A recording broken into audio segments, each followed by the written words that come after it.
Welcome to the show. നല്ല energy ആണല്ലോ, നല്ല എനർജിയിലൊക്കെ പെർഫോം ചെയ്തിട്ടുണ്ട്. ഇല്ല, ചെറിയ ടെൻഷൻ ഉണ്ട്, അതിന്റെ എനർജി ആയിരിക്കും അല്ലേ? ഓക്കെ, എന്ത് ചെയ്യുന്നു? എനിക്ക് തൃശ്ശൂർ ജില്ലയിലെ ഇരിങ്ങാലക്കുടയിലാണ് വീട്. അവിടെ ഒരു ബ്യൂട്ടി പാർലർ ഉണ്ട്. സ്റ്റൈലിസ്റ്റ് ആണ്.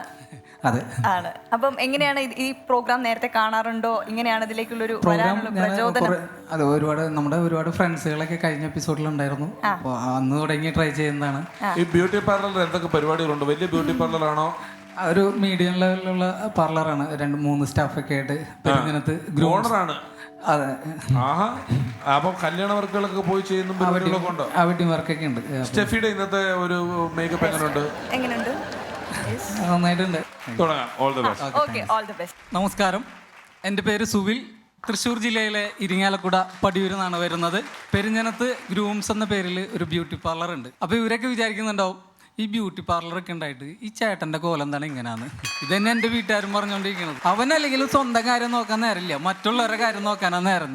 ഇന്ന് രാവിലെ കൂടെ അത് പറഞ്ഞുള്ളൂ. സ്റ്റാൻഡപ്പ് കോമഡി അവതരിപ്പിക്കാൻ നിൽക്കുന്നത് ഞാൻ ആദ്യമായിട്ടാണ്. പക്ഷെ എൻ്റെ ജീവിതത്തിൽ ഒരുപാട് സ്റ്റാൻഡപ്പ് കോമഡികൾ സംഭവിച്ചിട്ടുണ്ട്. സ്കൂളിൽ പഠിക്കുമ്പോൾ ബാക്ക് ബെഞ്ചിലിരുന്ന് കലവില കൂട്ടും. അപ്പോൾ ക്ലാസ് ടീച്ചർ ഒരു ആക്രോശമുണ്ട്, സുവിൽ സ്റ്റാൻഡപ്പ് എന്ന് പറയും. ആ നേരത്ത് എലി പുന്നല് കണ്ടോണം എൻ്റെ ഒരു സ്റ്റാൻഡപ്പ് ഉണ്ട്. ഇത് മറ്റുള്ള കുട്ടികൾക്ക് ഒരു കോമഡി ആയിട്ട് തോന്നാറുണ്ട്. ഇതാണ് ഞാനും സ്റ്റാൻഡപ്പ് കോമഡി ആയിട്ടുള്ളൊരു ബന്ധം എന്ന് പറയുന്നത്. എന്നുവെച്ച് ഈ ഷോ തന്നെ പുറത്താക്കരുത്. കാരണം ഈ ഷോയെ സാമ്പത്തികമായിട്ട് സഹായിച്ചുകൊണ്ടിരിക്കുന്ന ഒരു വ്യക്തിയാണ് ഞാൻ. എങ്ങനെയാന്ന് വെച്ച് കഴിഞ്ഞാൽ യൂട്യൂബിൽ അപ്ലോഡ് ചെയ്യുന്ന വീഡിയോസുകൾ കണ്ടുകൊണ്ടിരിക്കുമ്പോൾ അതിൻ്റെ ഇടയിൽ വരുന്ന പരസ്യങ്ങൾ ഒരെണ്ണം പോലും സ്കിപ്പ് ചെയ്യാതെ കാണുന്ന ഒരാളാണ് ഞാൻ. അതിന് പ്രത്യേകിച്ച് നന്ദിയൊന്നും വേണ്ട, ഈ ഷോയിൽ എന്നെ പരിഗണിച്ചാൽ മാത്രം മതി. ചെറുപ്പം മുതലുള്ള ഒരു ഉപദേശി സുഹൃത്തിനെ കുറിച്ച് പറയാനാണ് ഞാനിവിടെ വന്നിട്ടുള്ളത്. ചെവിട്ടിൽ മൂട്ട പോയ പോലെയാണ് അവൻ്റെ ഉപദേശം എന്ന് പറയുന്നത്. പതിരിപ്പിള്ളി വെള്ളച്ചാട്ടം കാണാൻ അവനെയും കൊണ്ട് പോയി കഴിഞ്ഞാൽ ഞങ്ങളെല്ലാവരും കൂടി അവനോട് ഒരൊറ്റ കാര്യം പറയുള്ളൂ, ഡാ നീ കുറച്ചേരം ഒന്നും മിണ്ടാണ്ടിക്കണെങ്കിലേ ഈ വെള്ളച്ചാട്ടത്തിൻ്റെ ശബ്ദം ഒന്ന് കേൾക്കാനായിരുന്നു.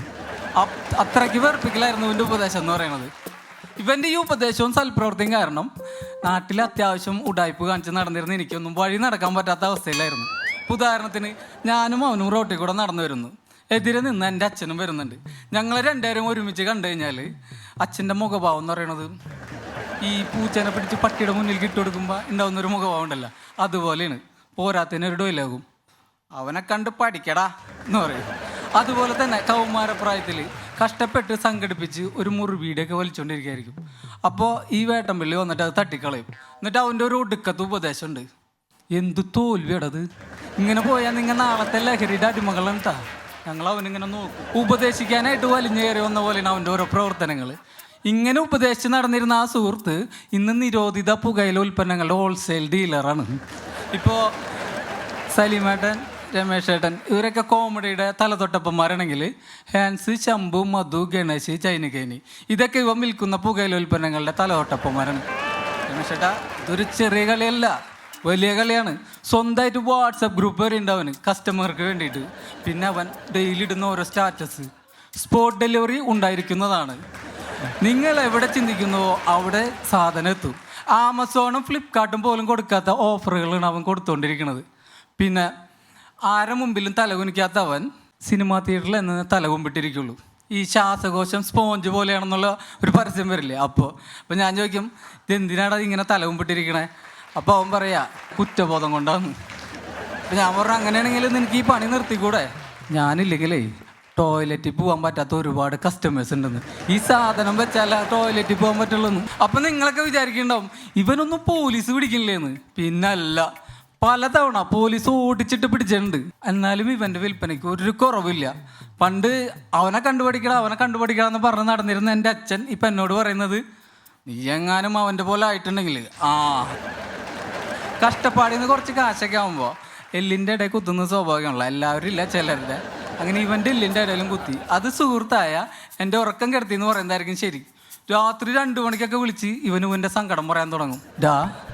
ഇവിടെ സ്ത്രീയെക്കുറിച്ചും പ്രകൃതിനെക്കുറിച്ചും എന്ന് വേണ്ട പലതിനെക്കുറിച്ചും ഇവിടെ ആൾക്കാർ കവിതകൾ എഴുതിയിട്ടുണ്ട്. എന്നാൽ എന്നെ ഞാനാക്കിയ എൻ്റെ ഹാൻസിനെ കുറിച്ച് മാത്രം ആരും കവിത എഴുതിയിട്ടില്ല. സങ്കടകരമായ അവസ്ഥ. ആ നേരത്തെ ആ വേട്ടമ്പള്ളിനെ ഒഴിവാക്കാൻ പറഞ്ഞ്, എന്നാൽ ഒരു കാര്യം ചെയ്യുന്നു, ഈ എന്നെ അങ്ങോട്ട് എഴുതുമെന്ന് പറഞ്ഞു. ഒഴിവാക്കാൻ പറഞ്ഞതാണെങ്കിലും അവനത് സീരിയസ് ആയിട്ട് എടുത്ത്. 2 ദിവസം കഴിഞ്ഞപ്പോൾ ഒരു പേപ്പറിൽ എന്തൊക്കെ എഴുതി കൊണ്ട് വന്നിട്ടുണ്ട്. എന്നിട്ട് വളരെ ഗൗരവമായിട്ട് അത് ചൊല്ലി കേൾപ്പിക്കാൻ തുടങ്ങി. പ്രശസ്ത കവി ONV സാറിനോട് ക്ഷമ ചോദിച്ചുകൊണ്ട് ഞാനത് ക്ഷമയോടെ കേട്ടിരുന്നു. ഉണ്ണി കടയിൽ കയറുന്നു, 100 നോട്ട് കൊടുക്കുന്നു. ഉണ്ണി എന്ന് പറയുന്നത് ഇവൻ്റെ സ്ഥിരം ഹാൻഡ്സ് വാങ്ങിക്കുന്ന കസ്റ്റമർ ഉണ്ടാവും. ഉണ്ണി കടയിൽ കയറുന്നു, 100 നോട്ട് കൊടുക്കുന്നു. 100 നോട്ട് കൊടുക്കുന്നുണ്ണി പൊന്നിൻ പാക്കറ്റ് വാങ്ങുന്നു. പൊന്നിൻ പാക്കറ്റിലുണ്ടല്ലോ കരകുര കുറുകുര പുകലപ്പൊടി. പൊന്നിൻ പാക്കറ്റിലുണ്ടല്ലോ കരകുര കുറുകുര പുകലപ്പൊടി. കയ്യിലെടുത്തു തിരുമ്പുന്നുണ്ണി ചുണ്ടിനിടയിൽ തിരുകുന്നു. കയ്യിലെടുത്തു തിരുമ്പുന്നുണ്ണി ചുണ്ടിനിടയിൽ തിരുകുന്നു. ഉണ്ണിക്കെന്തോരുന്മാദം, ഉണ്ണിക്കെന്തോരുന്മേഷം. ഉണ്ണിക്കെന്തോരുന്മാദം, ഉണ്ണിക്കെന്തോരുന്മേഷം. അടിമുടി കോരിത്തരിക്കുന്നുണ്ണി, അടിമുടി കോരിത്തരിക്കുന്നുണ്ണി. ഉണ്ണിക്കെന്തോരുന്മാദം, ഉണ്ണിക്കെന്തോരുന്മേഷം. ഉണ്ണിന്ന് 6ാമത്തെ റേഡിയേഷൻ കഴിഞ്ഞ് മെഡിക്കൽ കോളേജ് ഹോസ്പിറ്റലുണ്ട്. അപ്പം അതുകൊണ്ട് ഇതൊരു പ്രചോദനമായി എടുക്കാതെ പുകയില ആരോഗ്യത്തിന് ഹാനികരമാണെന്ന് ഓർമ്മിപ്പിച്ചുകൊണ്ട് നിർത്തുന്നു. നന്ദി. സൂപ്പർ. Thank you. എന്തായാലും നല്ലൊരു മെസ്സേജ് ഒക്കെയാണ് കൊടുത്തത്. തകർത്തു, അടിപൊളിയായിരുന്നു. ഞാൻ എൻജോയ് ചെയ്തു. സന്തോഷം. ഇനി നമുക്ക് സലീമേട്ടൻ എൻജോയ് ചെയ്തു നോക്കാം. സുവിൻ സർ, ഒരു ബ്യൂട്ടീഷ്യനായ സുവിന് ഈ സ്റ്റാൻഡപ്പ് കോമഡി രംഗത്ത് ഒരു ബ്യൂട്ടിഫുള്ളായ ഭാവി ഞാൻ കാണുന്നു. Thank you sir. വളരെ രസകരമായിരുന്നു.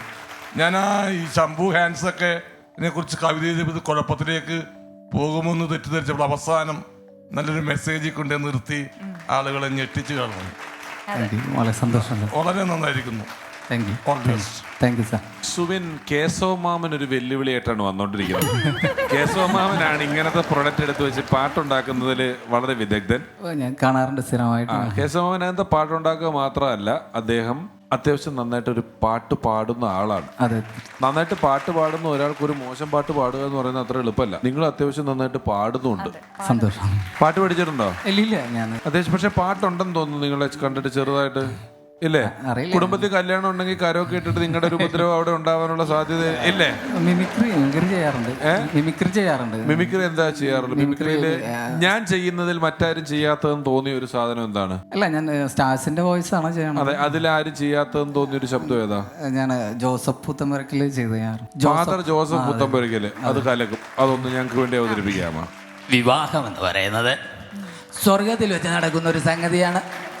അതുകൊണ്ടാണ് കല്യാണം കഴിഞ്ഞ 1-ാം വർഷം ഭാര്യ പറഞ്ഞുകൊണ്ടിരിക്കും, ഭർത്താവ് കേട്ടുകൊണ്ട് കിടക്കും. 2-ാം വർഷം ഭർത്താവ് പറഞ്ഞുകൊണ്ടിരിക്കും, ഭാര്യ കേട്ടുകൊണ്ട് കിടക്കും. 3-ാം വർഷം ഭാര്യയും ഭർത്താവും പറഞ്ഞുകൊണ്ടിരിക്കും, നാട്ടുകാർ കേട്ടുകൊണ്ടിരിക്കും. ആദ്യത്തെ വീര്യം പോയി, ലൈര്യം പോയി എന്നാണ് പറയുക. അടിപൊളി. നിങ്ങൾ ഇപ്പൊ ഹാൻസിനെ പറ്റിയൊക്കെ പറഞ്ഞല്ലോ. അപ്പം ഈ ഹാൻസ് ഇത്ര നിരോധിക്കുന്നതിന് തൊട്ട് മുമ്പ് എൻ്റെ ഒരു കൂട്ടുകാരനുണ്ടായിരുന്നു. കൊടും ഹാൻസ് വെപ്പുകാരനാ. കൊടും കാൻസെപ്പുകാരെന്ന് പറഞ്ഞു കഴിഞ്ഞാൽ സ്ഥിരമായിട്ട് നമ്മൾ പഴനിക്ക് പോകുമ്പം സർവേക്കല്ലിൽ കുരങ്ങനിരിക്കുന്നല്ലോ ഇവന്റെ ചുണ്ട്. മുകളിലും കയറ്റി വയ്ക്കും, താഴെയും കയറ്റി വെച്ചിട്ട് ഇങ്ങനെയാണ് ഹാൻസിന്റെ പരിപാടി ഇവൻ ചെയ്തുകൊണ്ടിരിക്കുന്നത്. അപ്പോൾ ഞാനൊരു ദിവസം ഇവന്റെ ഹാൻസിന്റെ പാക്കറ്റിനകത്ത് കുരുമുളക് പൊടിച്ചിട്ട് കുറെ അത് വെച്ചിട്ട് ഇവന് നന്നായിട്ട് എരിഞ്ഞിട്ട് കുറെ ചീത്തവിളിയും പഴക്കൊക്കെ കഴിഞ്ഞു.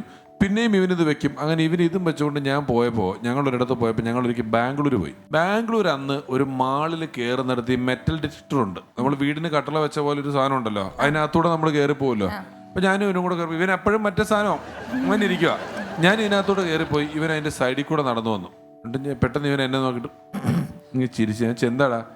അതിനകത്തൂടെ ഒന്നും കയറരുത്. എന്താ? ക്യാൻസർ വരും, ക്യാൻസർ എന്ന്. മേടിലും താഴെയും കാക്കിലും ഹാൻസ് വെച്ചിട്ടേ ക്യാൻസറോ? അതിനകത്ത് ഹാനികരമായ കിരണങ്ങളുണ്ടെന്ന് പറയൂ എന്നോട്. ഈ ക്രോസിനകത്ത് പോയി കഴിഞ്ഞാല്. ഇത് നല്ല പാട്ടായിരുന്നു. പാട്ട് കൊണ്ട് നിർത്തിയത് രസമായിരുന്നു. നിങ്ങളുടെ ഒരു പ്രകടനം വളരെ ഗംഭീരമായിരുന്നു. Thank you. എന്തായാലും വളരെ സന്തോഷം. രണ്ടുപേരും ഒരുമിച്ചുള്ള വേദിയിൽ പെർഫോം ചെയ്യാൻ പറ്റിയതിൽ വളരെയധികം സന്തോഷം. എല്ലാവരോടും വളരെയധികം നന്ദി. Thank you. Once upon a time version 2ന്റെ വേദിയിൽ ഇനിയും വരണം. തീർച്ചയായിട്ടും.